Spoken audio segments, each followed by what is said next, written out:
Friday, thousands of Israelis marched through Tel Aviv to mark International Human Rights Day. Human rights right now! Human rights right now! Human rights right now! Human rights right now! Various groups fighting for human rights in Israel came together in this march.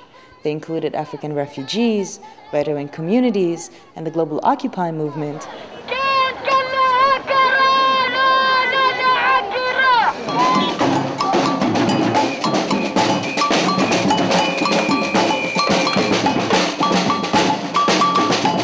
But the march was organized to protest a wave of laws right-wing and religious parties are currently passing through parliament. The Association for Civil Rights in Israel called this collection of laws anti-democratic. Libby Lankinsky is their Director of International Relations. And by anti-democratic, we're basically looking at 4 categories of legislative initiatives that are coming up at various speeds and with various fervor in our Knesset. The first is a whole slew of legislation aimed at limiting the rights of the Arab minority in Israel. And these are a spate of legislation that call into question various things like loyalty. The second trend that we see are a group of legislative bills and now some laws which aim to limit the ability for civil society to operate, specifically targeting human rights NGOs and political NGOs that don't tote the party line, as it were. The third re-arising trend are a group of initiatives aimed at the High Court of Justice. And then the fourth is direct freedom of expression limitations, both aimed at the press and again at civil society. So things like the most recent amendment to the libel law. And for us, the most worrying thing about some of these trends is that they create a serious chilling effect where people who aim to voice important criticism of Israeli government policy have to think twice before they do so. In preparation for Human Rights Day, Israeli Prime Minister Benjamin Netanyahu recorded a special address, claiming Israel is a model of human rights in the region.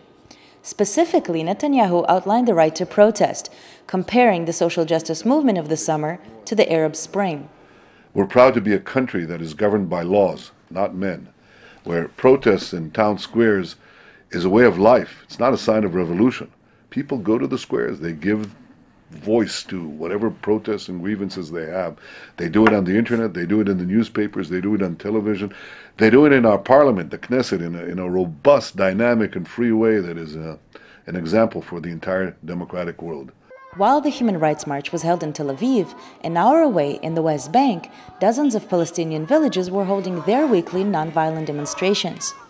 In Abi Saleh, the protest ended when 3 demonstrators sustained serious injuries.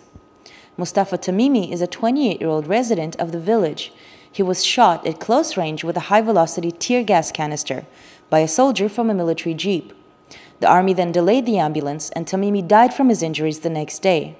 According to the Israeli human rights group B'Tselem, he's the 20th protester since 2004 to be killed by Israeli soldiers in such protests. It's important when talking about the freedoms that the J14 movement experienced throughout the summer to point out that at that same time and for years before this and continuously until today, Palestinians in the West Bank are not given that same right to protest. Palestinians living in the West Bank are subject to Israeli military law. They're not tried in the same legal system as Israelis, the civilian courts inside Israel. Military Order 101 creates a situation, or states fully, that any gathering of Palestinians of above 10 people or more needs to require a special permit, needs to obtain a special permit from the occupying power, from the Israeli authorities. The backdrop of those protests is that Palestinians are protesting against the occupation. They're not going to request a permit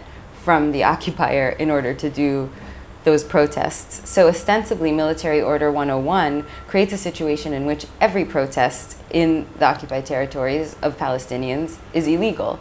Military Order 101 forbids displaying the Palestinian flag, printing of political posters, and bans the gathering of more than 10 people for a political purpose or for a matter that may be construed as political. often people's freedom of movement is limited as a means for blocking protests from occurring.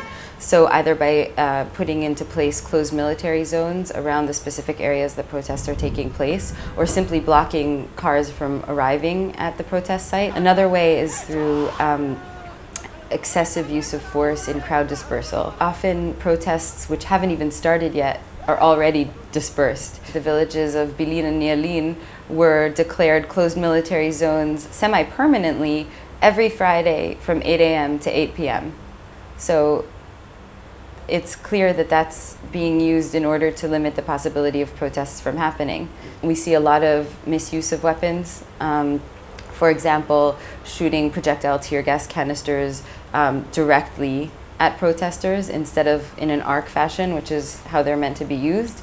And then another topic is a whole system of arrests, both that take place during the protests, where whoever is standing near the soldiers could potentially be arrested, and often it's youth that are involved in stone throwing or other parts of the protest, but also night arrests that happen during the night in various Palestinian villages, where Israeli military or security forces will go into a village and arrest people that are suspected of being part of protests. So you can see direct campaigns in particular villages of arresting the protest leaders.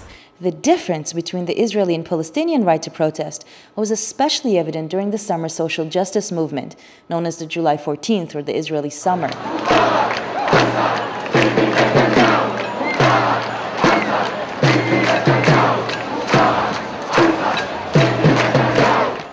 While many were arrested, not a single protest was met with tear gas, stun grenades, rubber or live ammunition, as is common in the West Bank. Even during Mustafa Tamimi's funeral on Sunday, the army again invaded the village and showered the mourners with tear gas and skunk, a fluid that smells like sewage and is shot from a water cannon truck. 3 people were injured and 8 arrested. The Tel Aviv march was also challenged by nationalist and settler organizations, waving Israeli flags and singing the national anthem.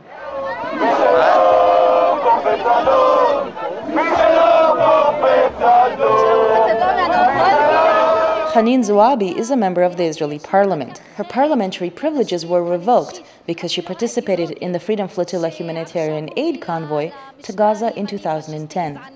אז הגזענות לא התחילה לפני שנתיים, היא לא התחילה רק דרך ממשלתו של נתניהו. הגזענות נגד הערבים, עשרות חוקים בעד הפקעת אדמות שלא מכירות בפלסטיני כיליד של המולדת הזאת. זה גם השמאל בישראל. כאשר אנחנו אומרים אנחנו נלחמים בגזענות, כל התפיסה הזאת של מדינה אקסקלוסיבית ליהודים היא הבסיס לגזענות.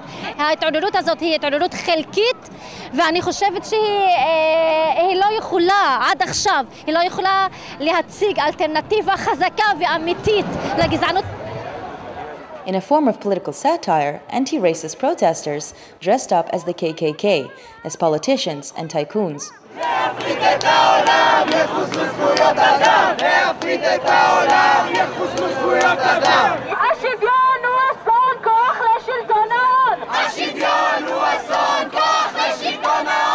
For the Real News, I'm Leah Terechansky in Tel Aviv.